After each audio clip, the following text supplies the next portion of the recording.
आणि आता बुलेटिनमध्ये एक महत्त्वाची बातमी पाहूयात। बीडमध्ये सामाजिक कार्यकर्त्यांकडून राज ठाकरेंचा निषेध करण्यात आला। महाराष्ट्राला आरक्षणाची गरज नसल्याचं वक्तव्य राज ठाकरे यांनी केलं आणि या राज ठाकरेंच्या वक्तव्याचा आता निषेध केला जातोय। आष्टीच्या कडा येथे सामाजिक कार्यकर्त्यांच्या वतीने राज ठाकरेंचा हा निषेध करण्यात आला। सामाजिक कार्यकर्त्यांच्या वतीने राज ठाकरेंच्या विरोधात जोरदार घोषणाबाजी देखील करण्यात आलेली आहे। महत्त्वाची बातमी आपण पाहतोय, बीडमध्ये सामाजिक कार्यकर्त्यांनी राज ठाकरेंच्या वक्तव्याचा निषेध केला।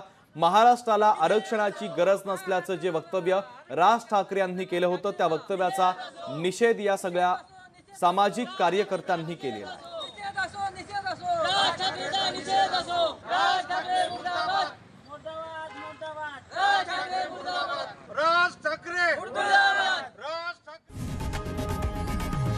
लोकशाही मराठी ऐका, पहा, जागरूक रहा।